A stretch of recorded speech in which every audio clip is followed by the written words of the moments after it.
Capítulo 44 de Isaías está dividido fundamentalmente en tres partes.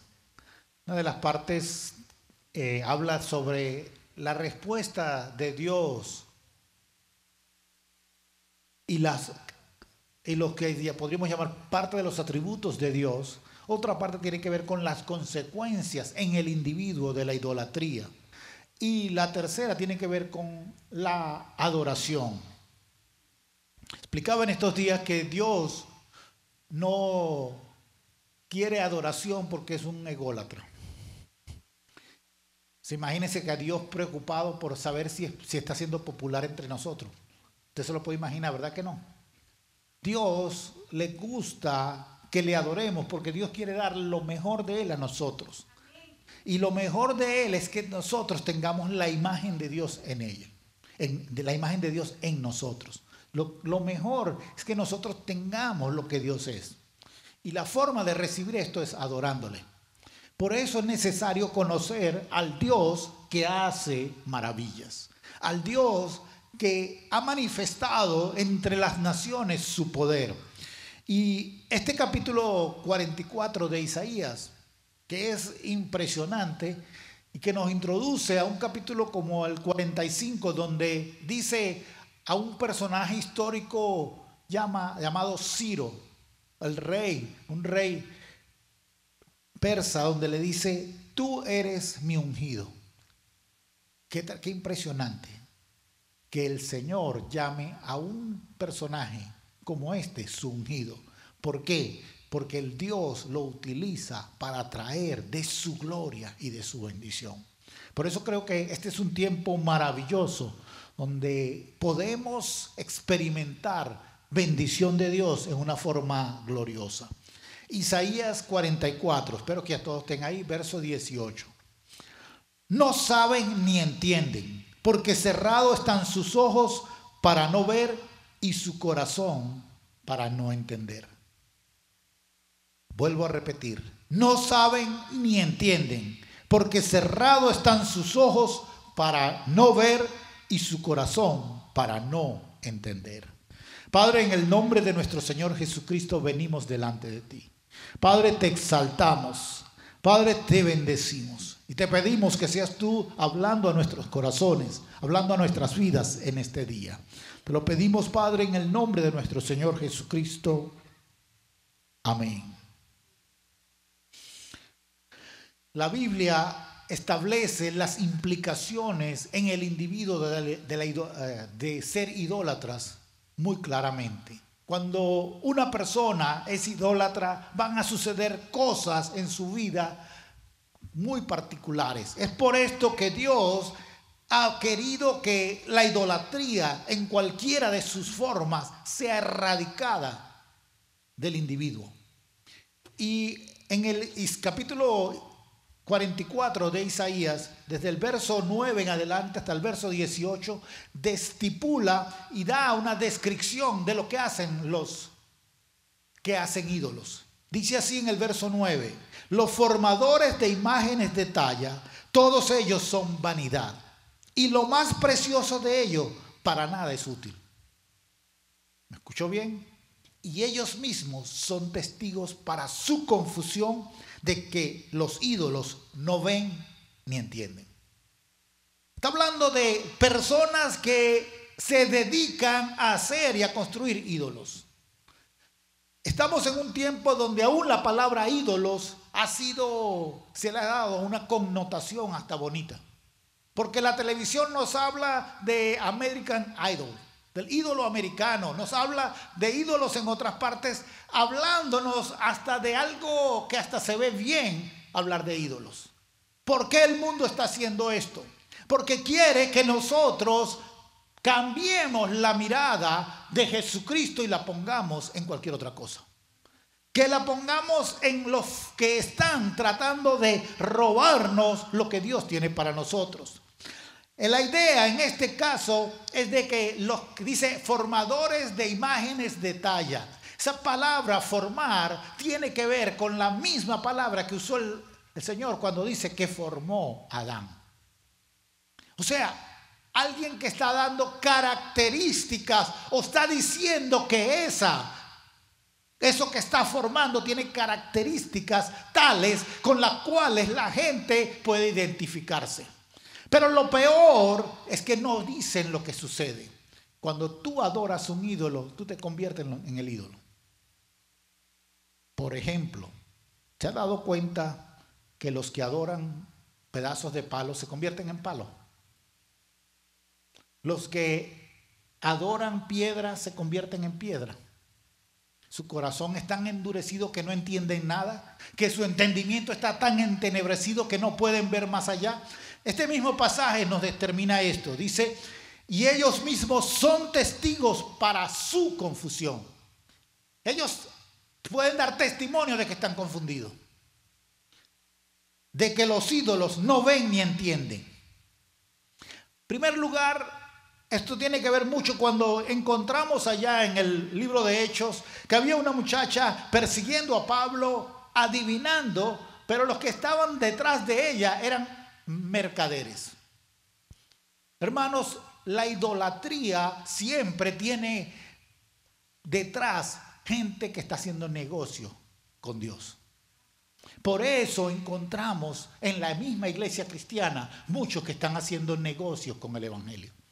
Muchos que están vendiendo cosas para decir, ven acá, trae acá, haz esto y vas a recibir esto. Escuchaba una vez por la radio alguien que decía, mándame $1,000 y vas a tener tus 5 milagros. Hermanos, cuidado. Estamos en un tiempo donde la idolatría se ha cambiado de adorar un pedazo de palo y estamos adorando el dólar, un pedazo de metal, un pedazo de papel. Y por lo tanto estamos siendo tan frágiles como es las finanzas internacionales o las finanzas en el mundo. Estamos en un momento donde los ídolos, los formadores están haciendo esto. Si escuchamos en la televisión, hay un grupo que toma, aún en las televisoras más costosas, que se llaman, o lo llamamos en algunos países, oración fuerte al Espíritu Santo. Tienen programas y te dicen, manda tu tarjeta, manda tu petición, la vamos a poner en el aceite, la vamos a poner en esto, pero también vienen y te quitan todo el dinero. Adoradores te están haciendo un idólatra y por lo tanto ellos ni entienden ni pueden ir más allá. Si seguimos viendo esto, están los mormones. Los mormones son conocidos como los hacedores de dioses. Te venden a ti como el Dios eres tú. ¿Sabían tú que ellos predican un Cristo que no es un Cristo, que no es Cristo? Ellos predican un Jesús que no es Jesús. Ellos predican es básicamente el egoísmo o la egolatría como su esencia. Y todo tiene que regir alrededor del papá o del individuo para que ellos puedan ver las cosas. Hermanos, cuidado con lo que el mundo te está planteando. El humanismo como tal ha querido tomar el lugar de Dios. Si vamos un poco más allá, encontramos santeros, brujos y pastores que andan manipulando y manipulantes de las verdades del evangelio para conseguir las cosas. Estos son los formadores de ídolos. Gente que está robando a la iglesia por crear idolatría en las cosas. Cuidado con a quién estamos escuchando. Cuidado a quién estamos dándole crédito en lo que está haciendo. En el verso 18 de este pasaje dice, no saben ni entienden, porque cerrados están sus ojos para no ver y su corazón para no entender. Hace años trataba de predicarle a un muchacho que trabajaba conmigo, ingeniero, y él me decía, pero es que no puede ser. Fue enseñado muy metido en la iglesia católica tradicional, adorador de María, con altares de María en su casa, todo esto, pero no podía entender las verdades del evangelio. La idolatría te hace terco, te hace testarudo, te hace cabezadura, como tú lo quieras llamar. Te hace alguien impenetrable con la luz del evangelio. La Biblia está diciendo aquí que no pueden entender. Sus ojos están cerrados y su corazón para no entender. La condición en la idolatría produce ceguera espiritual. Nos hacemos ciegos. La televisión se ha encargado de crear una adoración al hombre por encima de todas las cosas, a la humanidad como tal. Ha creado estereotipos inadecuados para lo que es familia. Por lo tanto, están trayendo valores que no tienen que estar en la familia, como por ejemplo, cualquier telenovela que usted ve en este momento, todas tienen una pareja homosexual. Y la tratan de mostrar como lo más normal que existe. Hace 20 años atrás o hace 10 años atrás eso era imposible verlo. ¿Por qué está pasando esto? Porque la televisión está regida por un grupúsculo de gente que no cree en Dios. La media, la televisión como tal, los cristianos han sido desalojados y solamente hay un 2% de cristianos al frente de la televisión. Es necesario que la iglesia tome la televisión y pueda hacer de la televisión un medio que presente los valores del reino. Eso trae ceguera espiritual. Bueno, vamos a tener que vivir con eso. Bueno, vamos a tener que aceptar esto. No, la iglesia tiene que con radicalidad decir no a estas áreas. No a esto. Lo siguiente que pasa es falta de discernimiento. Hermanos, esto es más común, la falta de discernimiento de lo que nosotros mismos entendemos. Mucha gente no discierne qué es lo que está pasando con sus hijos. Muchos padres no disciernen lo que está pasando con sus hijos y se enceguecen a tal punto donde los hijos hacen cualquier cosa, pero no saben lo que Dios les está diciendo porque han decidido idolatrar a sus hijos. ¿Me escuchó bien? Cuidado con la idolatría, porque cuando idolatras a alguien, pierdes la capacidad de ver lo que está pasando con él. Es el momento entonces de poner a los hijos en el lugar que tienen que estar. Hermano, no lo que no lo vas a amar, pero ponlo en el lugar que debe estar. Y permite que Dios empiece a traer la revelación a tu vida para con claridad poder establecer los límites en el lugar que deben haber. Falta de discernimiento. Dicen así, no tienen capacidad para ver las cosas desde la perspectiva de Dios. ¿Qué implica esto? Que muchos de nosotros nos creemos con capacidades impresionantes, pero cuando nos comparamos o nos tratamos de ver desde la perspectiva de Dios, no vemos igual. Me gustaba mucho el testimonio que nos daba Juan Marcos el viernes, cuando él decía, yo pensé que yo tenía pensamientos grandes acerca de mí, hasta que vi lo que Dios dijo de mí, o lo que Dios está haciendo conmigo, mucho más grande, y me quedé corto con lo que Dios pensaba de mí. Hermanos, ¿sabes que casi todos estamos cortos de lo que Dios piensa de nosotros? Casi todos estamos demasiado cortos porque nos hemos visto, no hemos sido entrenados a pensar en grande. No hemos sido preparados para pensar que tenemos delante de nosotros grandes oportunidades, pero no las sabemos aprovechar, no las sabemos utilizar, ni caminar en Dios en esas oportunidades. El temor nos ha dominado a tal punto que la oportunidad nos pasa por encima. Es el momento de decir, Señor, necesito entenderte a tal punto de que ponga el ídolo a un lado y pueda caminar en la grandeza y lo ilimitado que tú tienes para mi vida. La voluntad de Dios para nosotros es que fructifiquemos, que nos multipliquemos, que llenemos la tierra, que la sojuzguemos y que la dominemos. Génesis capítulo 1, verso 28. Esa es la voluntad de Dios para cada individuo. Que te fructifiques, que te multipliques, que llenes la tierra, que la sojuzgues y que la domines. Pero ¿cuántos de nosotros estamos tomando esto como la verdad para nuestras vidas? O simplemente lo estamos tomando como unas palabras muy bonitas que dice la Biblia. Hermano, Dios te quiere abrir una oportunidad y una puerta grande. Entramos al año judío 5774. La pastora está dando una enseñanza de la palabra profética extremadamente buena. Eso significa 5774, el número 4 específico allí habla de una puerta. En la puerta es un lugar de decisión. Si estás acostumbrado a vivir en idolatría, va a ser muy difícil que puedas tomar la decisión de entrar por la puerta. ¿Por qué? Porque hay demonios asignados por el enemigo en la puerta.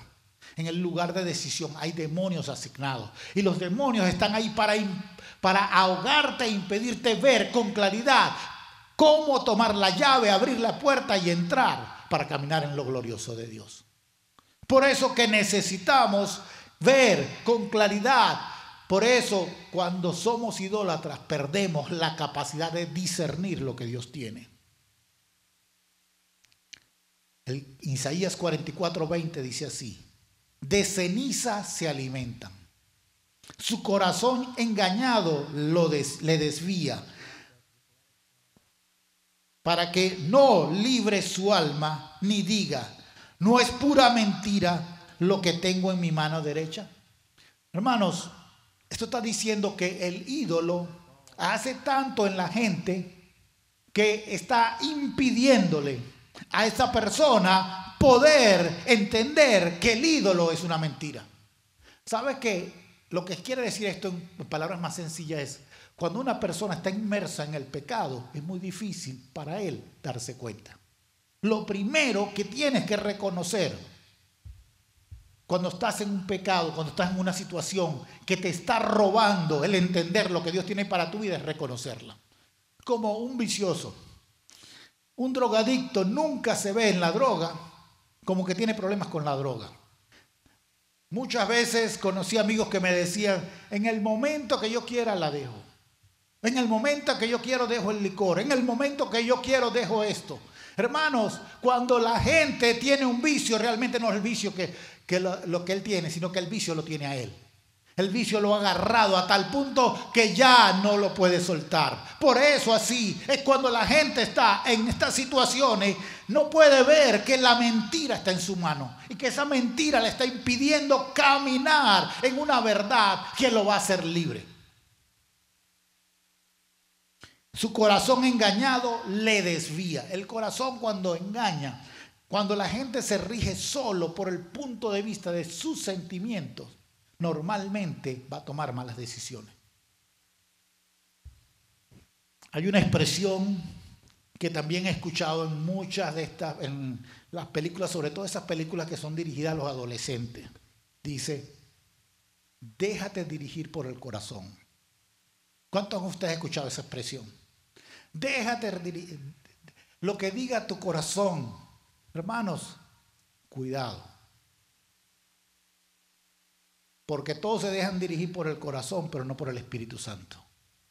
El Espíritu Santo es el que tiene que dirigirnos desde adentro. Que caminemos tan claramente y tan preciso en lo que Dios está estableciendo. Para que nosotros podamos decir: es esto. Fíjate que en la televisión se nos plantea siempre el chico bueno, el chico que se va a llevar la muchacha, es el que no trabaja. Es el que tiene dinero pero no hace nada para tenerlo. Pero el que trabaja, el que está ahí, ese no es pobrecito. Hermanos, es un estereotipo que no existe. Es inexistente, eso no es cierto.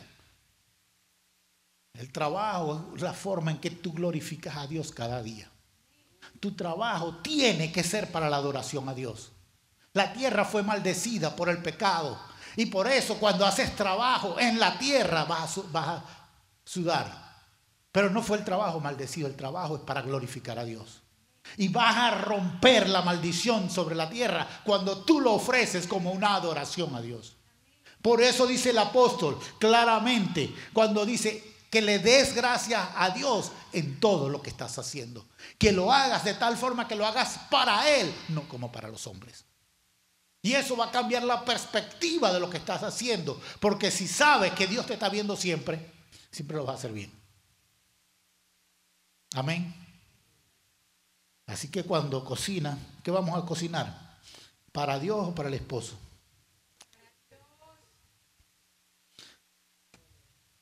Puedo hablarles aquí de mi esposa un ratico. ¿Saben que mi esposa, mientras me cocinó a mí, se le salían las arepas cuadradas? Le salían las arepas durísimas. Los frijoles se les quemaban. Hasta el arroz se le quemaba. Hasta el agua se le quemaba. Pero el día que empezó a glorificar a Dios con su comida, ahora todos en la casa están esperando que ella cocine. Amén. Digan amén. ¿Cuántos les gustó la comida del viernes? La hizo ella todita. Y solita. Hermanos, qué bueno saber que podemos hacer las cosas para Dios. Glorificar a Dios con nuestro trabajo. En el verso 21 de Isaías 44 dice así: acuérdate de estas cosas, oh Jacob, e Israel, porque mi siervo eres. Yo te formé, siervo mío eres tú. Israel, no me olvides. La instrucción aquí para romper con la idolatría es clara. En el capítulo 5 de Efesios, no vamos a ir allá, pero quiero que escuche esto. Dice que el Señor se está preparando a su esposa a través del lavamiento de la palabra. Del agua pura que es la palabra de Dios. Quiero decirte esto, muchos de nosotros necesitamos ir a la palabra todos los días porque estamos expuestos a tanta cosa en el mundo que necesitamos el lavamiento de la palabra a diario. Hermano, no habla de que tú estás pecando, pero que habla que estás expuesto a muchas cosas que te pueden penetrar tu sistema de valores y van a tratar de hacerte un idólatra. Por eso es el tiempo donde tenemos que lavarnos con la palabra diario. Me gustó mucho un testimonio que daba mi hermana en estos días cuando decía: ahora tengo tiempo, ahora estoy leyendo la Biblia y lo disfruto. Estoy leyendo la Biblia porque cuando empiezas a hacer esto y empiezas a caminar tu vida en esto, tú estás teniendo el lavamiento de la palabra todos los días. No estás permitiendo que el enemigo pueda permear tu vida con cosas que te van a traer semillas de maldad, semillas de iniquidad y semillas de corrupción, con las cuales vas a impedirte ver la bendición de Dios. En el Salmo 77, quiero que vayas allí al verso 10, dice así: dije, enfermedad mía es esta. El salmista, en este caso se llama Acab. No, ¿cómo es que se llama? Asaf, gracias, pastora. Asaf está diciendo esto. Estaba en un periodo de depresión terrible. No veía la mano de Dios por ninguna forma. Desde el verso 1 al 9, todo lo que habla es de situaciones. ¿Será que Dios no va a estar conmigo? ¿Será que Dios se alejó de mí? ¿Será que Dios no me escucha? Y dice, enfermedad mía es esta. ¿Qué voy a hacer para quitar la ceguera y la falta de discernimiento en mi vida? ¿Qué debo hacer? Dice, traeré pues a la memoria los años de la diestra del Altísimo. Por eso allá dice le dice la orden el Señor a Jacob y a Israel es: acuérdate de estas cosas, acuérdate de mi palabra, acuérdate de mis hechos, acuérdate de lo que yo he hecho. Traeré a la memoria los años de la diestra del Altísimo. Es el momento de caminar en lo que el Señor está haciendo. La diestra habla de la capacidad de tomar decisiones apropiadas, decisiones gubernamentales que van a traer bendiciones a tu vida. ¿Saben que la diestra no habla solamente de la mano de poder, sino de la mano de autoridad con capacidad de toma de decisiones? Siempre les digo esto. En las compañías no le pagan más al que trabaja más duro. No le pagan más a ese. Y la gente se pone brava, dice, yo trabajo todo el día y me pagan, y aquel viene y trabaja solo de 8 a 4 y le pagan 3 veces más que a mí. Porque en el trabajo pagan por el que sabe tomar decisiones. ¿Sí o no? El que toma las decisiones recibe mejor paga. ¿Por qué? Porque tomar decisiones no es fácil. ¿Sabías tú eso? Dios está diciendo aquí, traeré a la memoria los años en que el Altísimo me enseñó a tomar decisiones. Dice así, me acordaré de las obras de Jehová. Haré yo memoria de tus maravillas antiguas. Hermanos, ¿sabes que mucha gente diría, yo no escucho a Dios? Estoy sordo espiritualmente, no sé cómo es la voz de Dios. Otros podrían decir, mis ojos están enceguecidos, no veo nada de Dios. Pero ¿sabes que todos podemos recordar lo que Dios ha hecho? ¿Cuántos de aquí pueden recordar? Mis hijos dicen que ellos pueden recordarse cuando estaban en el vientre de la mamá. Entonces, mis hijos dicen eso. Pregúntenle a ellos qué es lo que se acuerdan de allí, porque hasta Benjamín dice que él se acordaba cuando hablaban de él. ¿Ok? Entonces, todos podemos recordar. Así que todos tenemos la capacidad de recordar en nosotros las cosas que Dios ha hecho por nosotros. Amén, diga amén. Todos podemos recordar lo que Dios está haciendo. Todos podemos darnos testimonio a nosotros mismos de lo que Dios ha hecho. Y eso va a empezar a operar en nosotros para sacar la idolatría. Dios por eso no quiere que hagas imágenes de Él, de ningún tipo. Dios quiere que entremos en una relación personal con Él, a tal punto que podamos confiar en Dios en todo momento. Me acordaré de las obras de Jah. Sí, haré yo memoria de tus maravillas antiguas. Meditaré en todas tus obras y hablaré de tus hechos. Aquí hay varias cosas. Primero, me acordaré. Lo primero es una decisión. ¿Sabe que en el Evangelio es por decisión? Tú vas a tomar decisiones hoy que van a traer bendición mañana. Porque lo que eres hoy fueron por tus decisiones ayer. ¿Qué decisiones vas a tomar hoy? ¿Cuáles son las decisiones que vas a tomar hoy? Entonces lo primero que haces es acordarte, decidir acordarte qué son las obras de Dios que te van a traer bendición en este momento. Segundo, vas a hacer memoria de los hechos maravillosos de Dios. Me impresiona mucho porque cuando la gente va a un juego y gana su equipo, al día siguiente te hablan maravillas, te pueden decir en detalle cómo se hicieron el gol, cómo fue, te cuentan todo en detalle. Pero cuando Dios les hace un milagro, al día siguiente no saben cómo hablar de él. Dios, y hermanos, yo he visto gente aquí en esta congregación que Dios le ha hecho milagros impresionantes. Milagros tremendos. Es el momento de decidir si voy a hablar de las obras que Dios me ha hecho. Si voy a hablar de los hechos maravillosos. Me voy a recordar de esos y voy a dar. Estaba yo muy niño cuando esto sucedió. Así que no les voy a decir cuántos años hace esto. Pero tenemos una hermana que Coray la conoció no cuando hizo esto, porque ya la conoció un poco después. Y ella como por año y medio, todas las veces que pedían testimonio, ella se paraba y daba el mismo testimonio.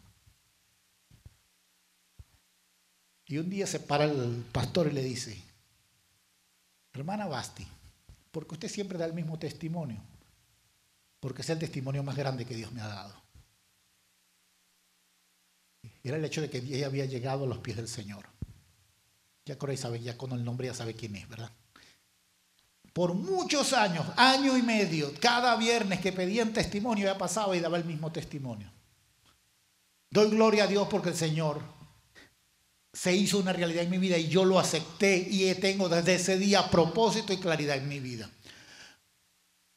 El pastor ya estaba aburrido, pero pedía testimonio y ella volvía a pasar.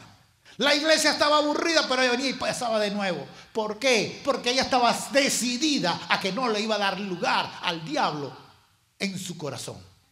¿Cuántos de nosotros estamos dispuestos al lugar donde estamos dar testimonio de lo que Dios está haciendo? El Señor es maravilloso.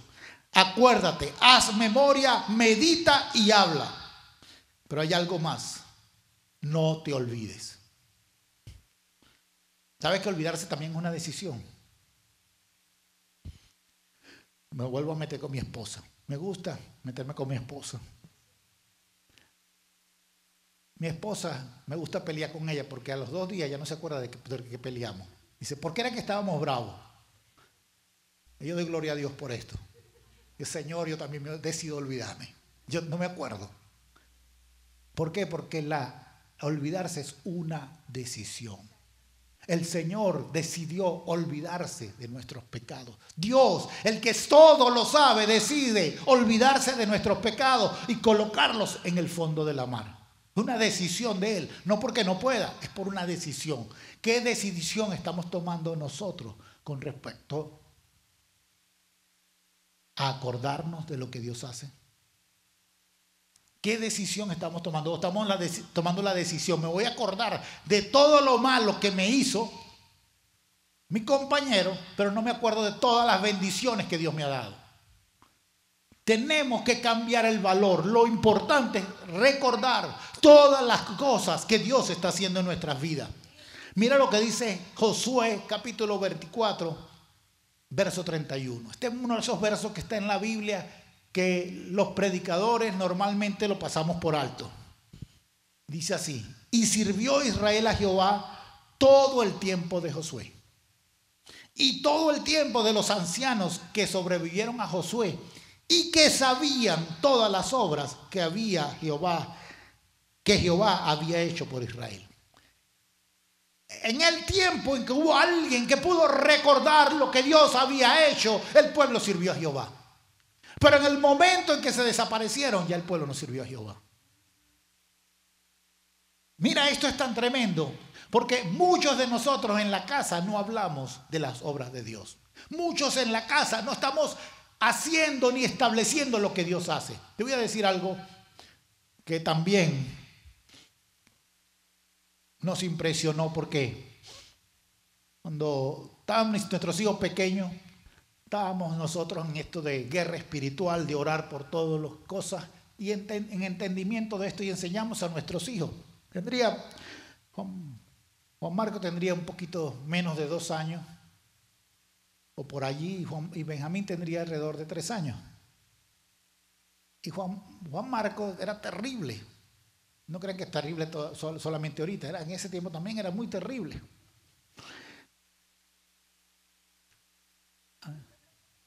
Y se montó en una ventana que la usó de escalera, y la ventana solo lo que era solo el vidrio, no tenía ningún marco el vidrio. Y yo le di un correazo bien duro en una pierna. Se queda llorando, por supuesto. Era raro que él llorara por un correazo, pero estaba todavía chiquito, así que lloraba todavía por los correazos. Se queda allí y yo me voy para el cuarto, y de repente Coray me llama: Luis, ven a ver esto, ven a ver esto. Habíamos enseñado a Juan Marcos y a Benjamín a batallar en contra del enemigo aún a esa edad. Encontramos a Benjamín orando con la mano puesta donde yo le había dado el correazo y con la otra mano levantada diciendo: Señor, quítale el dolor a mi hermanito. Cuando vivimos una vida que le da gloria a Dios, que le está dependiendo de Dios todo el tiempo, ¿sabes qué pasa? Nuestros hijos aprenden a pelear. Puedo darte mucho más testimonio de esto, pero quiero darte este testimonio porque hacer memoria de lo que Dios está haciendo en nuestras vidas, en la casa, va a formar en nuestros hijos fe, y va a formar en nuestros hijos la capacidad de ver a Dios en todas las cosas. Hablamos de las obras de Dios no solo por nosotros mismos, sino por nuestra familia. Cuando el Señor nos trae a esta tierra es para poder usarnos como una herramienta de bendición en la casa, una herramienta de bendición en la comunidad y una herramienta de bendición en la iglesia. Les decía la semana pasada que todos somos ministros. Y esto es la razón. ¿Cómo vamos a ser ministros? Cuando podemos, aún en el lugar de trabajo, testificar de lo que Dios está haciendo. Dar gloria a Dios y hablarle a la gente de lo que Dios hace. Y si te da miedo hablar, entonces ora por ellos. Cuando tú puedes ir a en lugar donde tú estás y sin temor darle gloria a Dios y decirle a la gente, en mi Dios hay respuesta a tu necesidad, tú vas a ver cómo las cosas van a cambiar alrededor tuyo. Mucha gente en mi oficina se acerca a decirme, por favor, voy a tener una operación, ¿podrías orar por mí? Mucha gente se acerca simplemente diciendo, la estoy pasando muy mal en mi casa. Yo no tengo que saber el problema, pero yo sí puedo orar. Porque el Señor sí sabe el problema. Y la gente llega y yo puedo orar por ellos. Y la gente allí, gracias a Dios, porque hay gente que va expandiendo el mensaje diciendo, Él puede orar por ti. Y la gente va llegando. Hermanos, tú puedes ser el profeta de Dios donde tú estás. Dios puede hacer un cambio utilizando a una sola persona. ¿Sabes que Dios y tú eres mayoría? Dile a tu compañero, Dios y yo somos mayoría. ¿Lo crees? ¿Quién se lo dijo a Marinelli? Gustavo, dile a Marinelli que Dios y tú son mayoría. Ok, porque se quedó así como callada. Lo estoy viendo. Dios y tú eres mayoría. Dios y tú eres mayoría. Cuando tú en un lugar donde estás puedes hablar y testificar de lo que Dios está haciendo, el Señor va a hacer grandes cosas. Y Dios empieza a operar en lo imposible. El verso 22 de Isaías 44 dice así: yo deshice tus rebeliones. ¿Sabe qué es difícil? Las rebeliones. En nuestro corazón está como impregnada o metida dentro de nosotros, incrustada la rebelión. Pero el Señor dice que las deshace. Y las deshace como nube. Dice, y las deshice como una nube. Las nubes, cuando llega el viento, las mueve para donde quiere. Y para donde Él quiera los mueve. Pero el Señor está diciendo que así, en esa misma forma, va a deshacer nuestras rebeliones. Esto es un imposible. Nosotros, como humanos, no lo podemos hacer. Es tan fuerte que los psicólogos no hay forma como tratarlo. Y como dicen los dichos, que si no puedes contra ellos, únete a ellos. Los psicólogos entonces decidieron, ya que no podemos romperle las rebeliones, vamos a hacerlos más rebeldes. ¿Sabía usted eso? Que eso es lo que hacen los psicólogos. Como no lo pueden trabajar, entonces ahora te hacen más rebelde. Las ciencias sociales en general te convierten en algo peor de lo que tú eras, porque no tienen respuesta a las rebeliones. Pero el Señor dice que Él las deshace como nubes. Como niebla, Él borra tus pecados. Pero ¿qué debemos nosotros hacer? Nosotros debemos volvernos a Él para que Él nos redima. Volvernos a Él. Esta es una de esas frases impresionantes y que también es necesario estudiar. Porque cuando nosotros nos volvemos a Dios, es que nosotros estamos permitiendo que la rebelión, que el pecado salga de nosotros y que esto imposible para la ciencia, para el hombre, venga Dios y opere en nosotros y venga redención. Redención es algo que nadie puede hacer por nosotros, solo Dios. Fíjate que es tan tremendo que el Antiguo Testamento dice que traían un cordero todos los años para que lo mataran por el pecado nuestro. Pero eso simplemente lo que estaba era retrasando el castigo. Por un año. Ese cordero, por muy perfecto que fuera, no podía sino retrasar, darle un delay de un año al castigo que teníamos nosotros por el pecado. Pero vino Jesucristo una vez para siempre, para que con su muerte ahora la redención ha sido paga para cada uno de nosotros. Somos redimidos y eso no se puede pagar de ninguna forma. Pero ¿qué hacemos cuando somos redimidos? Nosotros podemos entonces caminar en la verdad de Dios, volvernos al Señor. Volvernos al Señor habla de un cambio en la forma de pensar.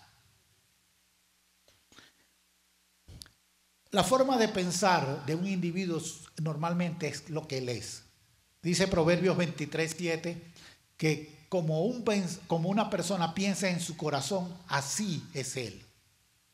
Esa lo dice la versión en inglés de la King James y en español la Reina Valera. Si lo leen en otras versiones está un poco más difícil la traducción. Pero la traducción en general dice esto: así como tú piensas en tu corazón, así tú eres. ¿Qué quiere decir esto? Que debemos ahora, cuando nos arrepentimos, cuando nos volvemos a Dios, tiene que haber un cambio tal que nosotros cambiamos nuestra forma de pensar. Hay mucha gente que se ha criado en la iglesia y por lo tanto ha tenido una forma de pensar religiosa, pero no es la forma de pensar de Dios. Esa persona todavía requiere arrepentimiento. Esa forma todavía requiere cambiar su forma de pensar. Y se lo digo con bastante autoridad, yo nací en la iglesia. Mi mamá era la que limpiaba la iglesia y vivía en una casa al lado de la iglesia, que era de la iglesia. Yo nací en esa casa, o sea que yo nací en la iglesia. Tengo desde que nací en la iglesia.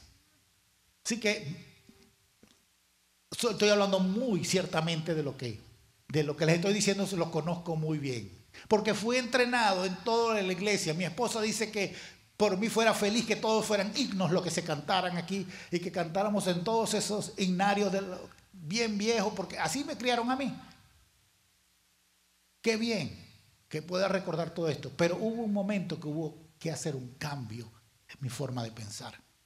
Muy religioso, un lenguaje exacto. Podía llegar a las partes y saber cómo hablar a la gente, porque había sido entrenado en un lenguaje religioso. Pero es el día de decir a la religión: te vas de mi vida, y decir: Señor, a través de tu espíritu, ven a mi corazón, transforma mi vida y permíteme operar en lo que tú tienes para mí. La religión nos va simplemente a cambiar a tal punto que nos aleja totalmente del camino que Dios tiene para nosotros. Es tan fuerte la religión que Dios les dijo a los religiosos: con ustedes no puedo hacer nada. Lo único que impide a Dios operar en algo es el pensamiento religioso.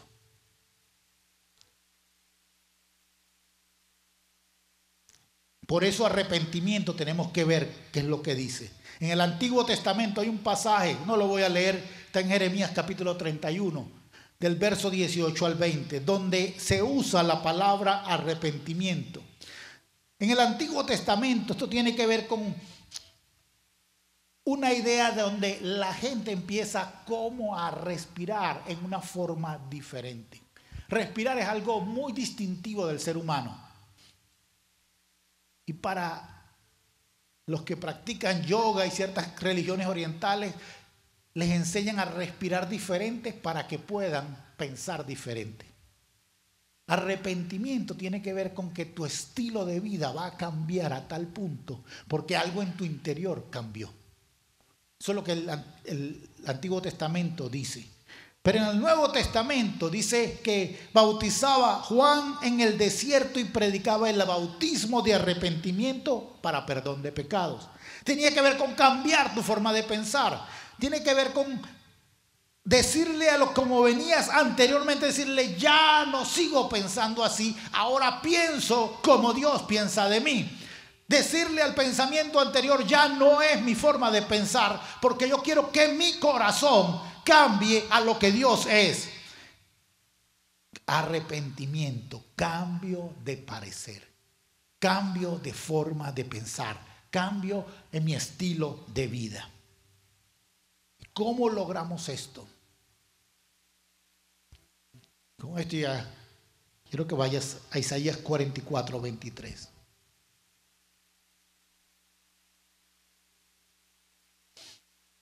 Cantad loores, oh cielos, porque Jehová lo hizo. Gritad con júbilo, profundidades de la tierra. Prorrumpid montes en alabanza, bosques y todo árbol que en él está. Porque Jehová redimió a Jacob y en Israel será glorificado. Cuando nos hemos arrepentido, vamos a cambiar entonces la forma en que somos. Y ahora dice, cantad loores, oh cielos. ¿Quién formó los cielos? ¿Quién hizo los cielos? Dios. Pero Dios nos ha colocado en esta tierra para que aún los cielos le den gloria. Tú en lo que estás haciendo allí vas a producir que ese cielo le dé gloria a Dios. Que tú a través de una vida redimida, una vida en una forma de pensar tal que agrada a Dios en todo lo que hace, entonces va a glorificar a Dios ese cielo. Porque tú estás allí impregnando la atmósfera de bendición. El Señor dice en 1 Tesalonicenses 5:18, dad gracias en todo, porque esta es la voluntad de Dios para con ustedes en Cristo Jesús. Dad gracias en todo significa que en donde tú estás hay siempre una forma en que vas a encontrar para agradecerle a Dios. Hay siempre algo en lo cual tú vas a poder darle gracias a Dios. Vas a poder cambiar tu forma de ver las cosas porque no las vas a ver. Por ejemplo, alguien tiene un accidente. No vas a dar gloria a Dios porque te golpeaste el dedo, pero vas a dar gloria a Dios porque Dios está allí para sanarte. No vas a dar gloria a Dios por el accidente, pero vas a dar gloria a Dios porque en esa situación tú vas a ver la victoria de Dios. Vas a dar gloria a Dios porque en esa situación vas a ver a Dios actuar en tu vida como nunca lo habías visto antes. Cambia la perspectiva y empieza a ver al Dios como el Dios que te va a llevar en victoria por encima de la circunstancia, por encima de la situación. Dad gracias en todo, porque esta es la voluntad de Dios. Me gusta lo que dice el Salmo 34:1. Bendeciré a Jehová en todo tiempo. Su alabanza estará de continuo en mi boca. Hermanos, el movimiento de alabanza y de adoración nos trajo un problema. Nos trajo un problema porque pensamos que alabanza y adoración era solo cantar. Resulta que no. Alabanza y adoración tiene que ver con que tú sabes alabar al Señor en la circunstancia difícil, en la circunstancia buena, en la circunstancia mala, en la circunstancia que sea, tú glorificas a Dios. No con un canto necesariamente, pero sí con una palabra donde Dios está siendo traído a la situación. Hay problemas. Hermanos, todos aquí, aún los niños tienen problemas. Pero en ese problema Dios puede hacer una gran victoria y una gran diferencia cuando lo colocamos a Él. Lo que hacemos, lo que producimos, debe dar gloria a Dios. En lo que estamos laborando, en lo que estamos ocupados, debe ser para alabar a Dios. Efesios 1:12, donde el Señor, este capítulo 1 de Efesios, donde el Señor simplemente realza la identidad del individuo, establece en este verso 1:12, a fin de que seamos, a fin de que nuestro ser, a fin de que toda nuestra naturaleza sea para la alabanza de su gloria. Nosotros lo que primeramente esperamos en Cristo. Nosotros necesitamos caminar en alabanza. ¿Sabes que tú no fuiste hecho para la queja? Tú no fuiste hecho para la culpa. Tú no fuiste hecho para la condenación. Tú fuiste hecho para la alabanza de la gloria de Dios. Hermanos, si alguno me dirá, yo no puedo cantar, súmese a mí, yo no puedo cantar. Y menos cuando tengo en mi casa que todos cantan menos yo. ¿Se imagina eso? Y les doy otro testimonio. En mi familia, mis hermanos, todos son cantantes profesionales, músicos profesionales. Y el día que yo cantaba en la casa, me salían 5, 6, diciendo, por favor, Luis, no lo hagas, no dañes la canción, que era muy bonita. Pero yo todavía alabo a Dios. Y a veces no he llegado a lo que debería ser, pero yo hago y debo alabar a Dios todo el tiempo. Así que si tú eres como yo, que no sabes cantar, te invito a entrar en los que alabamos a Dios de diferentes formas. Primero, dedica lo que estás haciendo a Dios. Voy por algo muy sencillo. Cuando estás cocinando, empieza a dedicarle ese plato al Señor. Empieza a decirle, Señor, esto lo hago para ti, para que tú bendigas a mi familia, para que tú le des sanidad y salud a mi familia, para que tú le des nueva fuerza y que esa fuerza sea para la gloria y la alabanza tuya. Cuando tú estás haciendo un trabajo, si estás pintando una cosa, y Señor, esto lo estoy haciendo para ti, para que aquí, Señor, sea la bendición y la paz tuya la que llene este local, llene este sitio, llene este lugar donde yo estoy pintando, donde yo estoy laborando. En el nombre de Jesús te invito a cambiar la actitud con lo que estás haciendo para que la gloria de Dios se manifieste, a fin de que seamos para la alabanza de su gloria, nosotros los que primeramente esperamos en Cristo Jesús.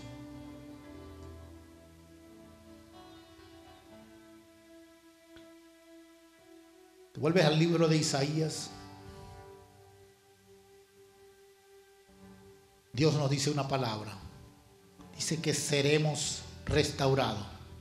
Verso 26 dice, yo el que despierta la palabra de su siervo y cumple el consejo de sus mensajeros, que dice a Jerusalén, toma Jerusalén y pon tu nombre, que dice a, y pon tu nombre allí, serás habitada. Y a las ciudades de tu familia reconstruidas serán, y sus ruinas reedificaré.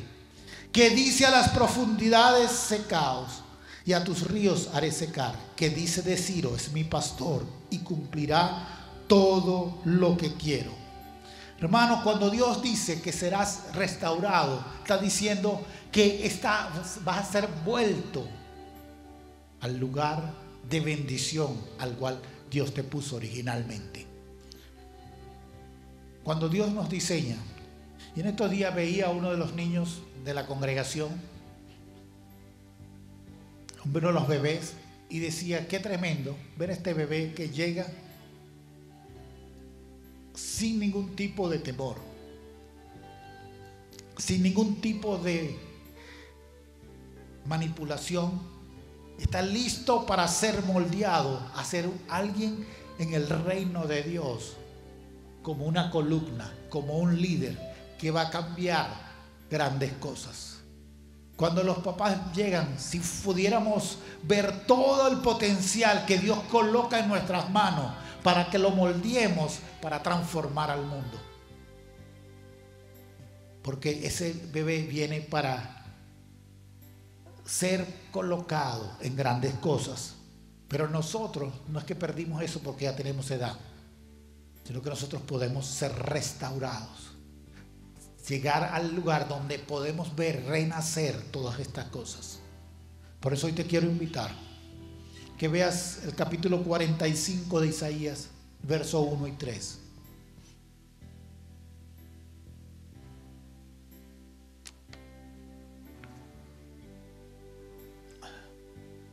Así dice Jehová a su ungido. Quiero que cambies la palabra Ciro por tu nombre.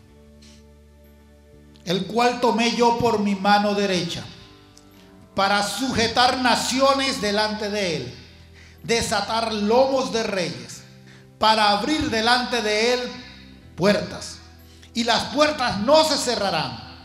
Yo iré delante de ti y enderezaré los lugares torcidos, Quebrantaré puertas de bronce y cerrojos de hierro haré pedazos. Y te daré los tesoros escondidos y los secretos muy guardados, para que sepas que yo soy Jehová, el Dios de Israel, que te pongo nombre. Algunos no lo entendieron. Quiero que quites el nombre Ciro y pongas tu nombre. Y lo voy a volver a leer. Y voy a callar en donde dice Ciro, para que tú puedas decir allí en voz audible tu nombre. Así dice Jehová a su ungido, al cual tomé yo por su mano derecha, para sujetar naciones delante de él y desatar lomos de reyes, para abrir delante de él puertas, y las puertas no se cerrarán.